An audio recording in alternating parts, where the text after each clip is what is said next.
for fremtiden her nå. Ja, vi i Skofteland Film jobber altså med denne dokumentaren som skal komme i 2013, neste år. Bakgrunnen er som følger. Tidlig i vår så fikk jeg besøk på vårt kontor av en liten italiensk rullingsrøykende kar. Han er hovedprodusenten bak dokumentarfilmen Last Call i 12. time. Og han begynte å fortelle meg om en tenketank som på 60-tallet nettopp hadde tenkt en del om samfunnsutviklingen. The Club of Rome. Derav dette italienske initiativet og interessen for dette. The Club of Rome hadde tenkt på samfunnet med en viss bekymring. Hvor var vi på vei? Og dette var oppsparket til den historien som vår rullingsrøykende italiener, hans regissør, og etter hvert ganske raskt vi ønsker å fortelle i filmen Last Call. Det er en historie som starter med en, kan vi nok si, relativt ikonisk bokutgivelse etter hvert, med da titelen Limits to Growth. En av opphavsmennene er da, som kjent, nettopp den herstedsnærværende Jørgen Randers, og hans medforskere ved MIT i forkant av bokutgivelsen. Dette er altså en forskningsrapport som kom ut i bokform.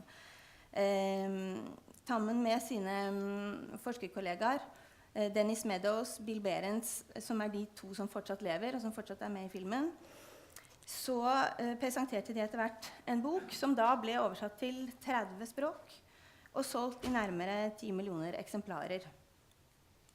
Limits to Growth kom i 1972, altså 40 år siden. Og forskningsrapporten og boken hadde et bredt budskap som absolutt kunne diskuteres, og som ble diskutert.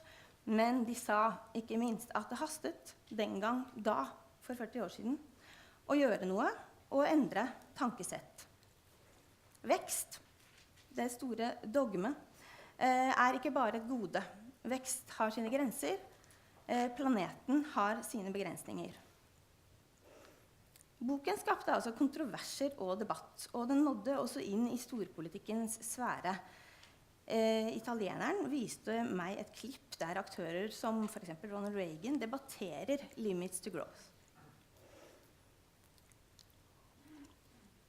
I dag, 40 år senere, har som kjent Randers gitt ut en ny bok, 2052, som altså ser 40 nye år fremover. Filmen Last Call vil ta for seg nettopp dette spennet fra 40 år tilbake i tid, via i dag, og med blikket rettet fremover 4 nye tiår. For dette er på mange måter en historie om varslere for 40 år siden, og varslere i dag. Om et samfunn som kanskje ikke vil høre, eller er vi snart modne for virkelig handling, og modne for å ta konsekvensene av det vi etter hvert ser må gjøres. Vi håper det, og vi ønsker å bidra til det ved å i denne filmen vise at vi har brukt veldig lang tid allerede på kanskje ikke å gjøre stort, i hvert fall ikke gjøre nok. Nå er det på høy tid, og det er last call. Vi har da filmet mange steder rundt i verden. Vi har vært i USA, vi har filmet i Bucuresti, vi har filmet i Oslo og på hytta til Jørgen Randers ved Kragerø. Hvor vi grillet og satt ute til langt på natt i en skikkelig sånn sensommerblest, med da litt lettere sjokkerte italienere som var pakket inn i sånn triplelag med pledd og lue.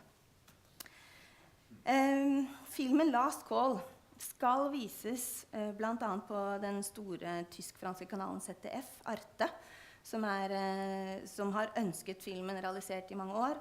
NRK har vært interessert og er inne nå, også i flere år. Og den skal videre vises på gresk TV, sveiset TV, i det franske parlamentets egen TV-kanal, og i det hele tatt verden over. Fritt ord er inne på norsk side, og vi er i dialog med Norsk Filminstitutt. Men både vi og italienerne søker nå flere støttespillere, både finansielle og distribusjonspartnere, for å kunne fullføre dette prosjektet, og distribuere den bredt ut. Det ble tidligere i dag snakket om at man ønsker seg, når kommer det en ny hype, kan vi få det til frem mot 2015?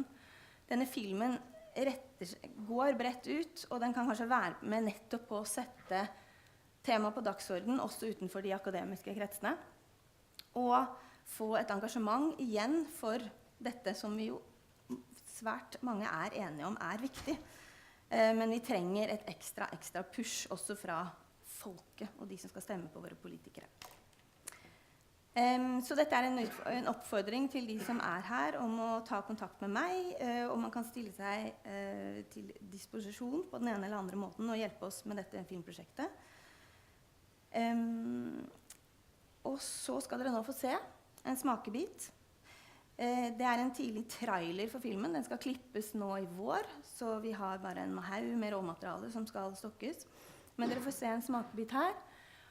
Og for å få engasjementet opp og jobbe med denne filmen på best mulig måte, så ønsker vi og håper at den kan bli vist på NRK i tilknytning til norsk valgkamp neste år. Og vi vil veldig gjerne jobbe for at den kan bli et side-event på FNs klimatoppmøte neste år, slik at vi får brukt filmen og mobilisert i bred forstand.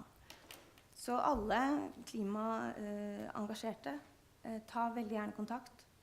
Vi vil rette oss både mot ungdomsorganisasjoner, bedrifter og alle som kan stille opp. Her kommer Last Call, en trailer. Takk for meg.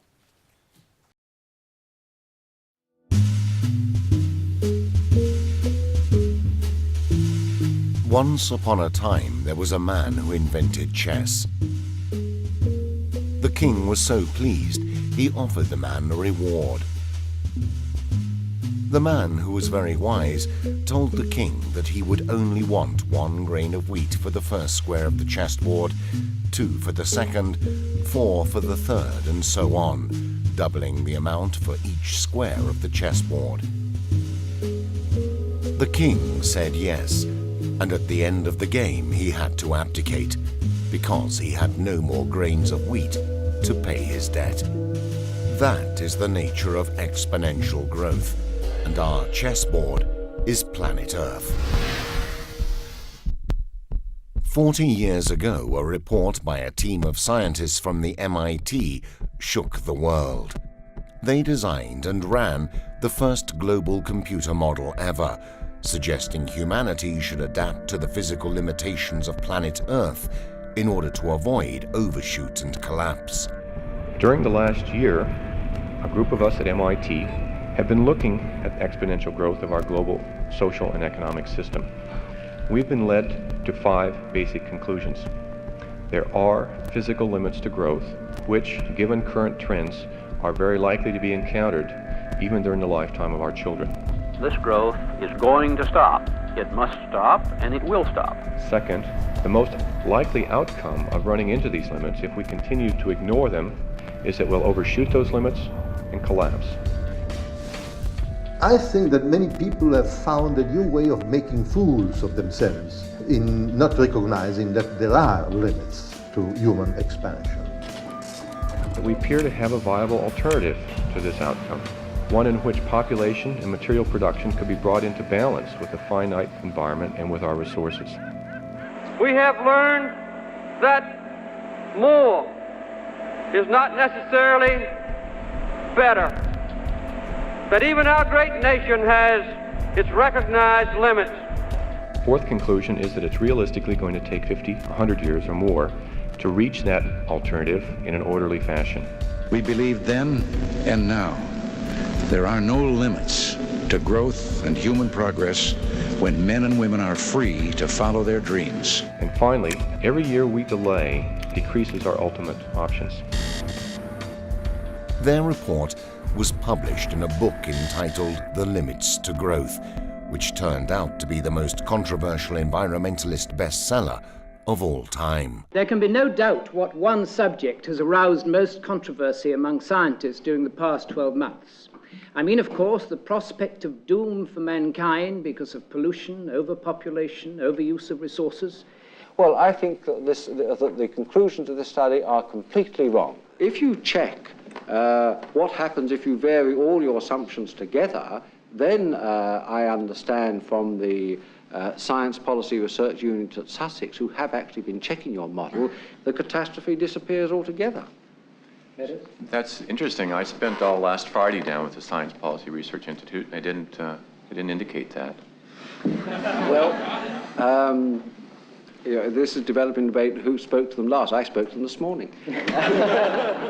After having spent 40 years fighting for their message, the authors gathered where the Limits to Growth saga began.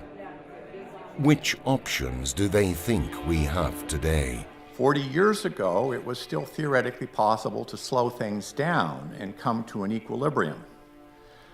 Now that's no longer possible. We are coming into a period of uncontrolled decline. We need now to start focusing specifically on the issue of resilience. If we go through this period of decline without foreknowledge, without preparation, I fear that it will strip away many of our fundamental values. The need is for early and strong action to avoid the problems that are already here and that will get worse in the future.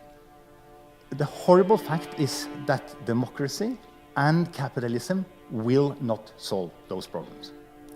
We do need a fundamental paradigm shift in the area of governance. So it's the national and international governance thing, which is what one ought to be debating when one is looking ahead. Personally, I'm an optimist. Personally, I believe in the brilliance of human beings. The past 40 years makes you doubt it a little, but I do believe humans are brilliant. I don't consider myself any better than any other human being, but I have lived for 20 years with these global models. And I can see, I instinctively understand the global results of personal actions that I take. And I know what kind of world I want to live in. I don't want to live in a collapsing world. I don't want to live in a world, as Jürgen says, it's getting grayer and grayer. And it costs more and more and more to maintain even a decent standard of living. I want to live in a sustainable world where there is no poverty, no hunger, and no erosion of the Earth's resources. According to the Limits to Growth authors, the environmental and economic crisis we are going through are part of the same global crisis. They don't hold the truth, and they have different views on the future, but we should listen to them for the sake of new generations.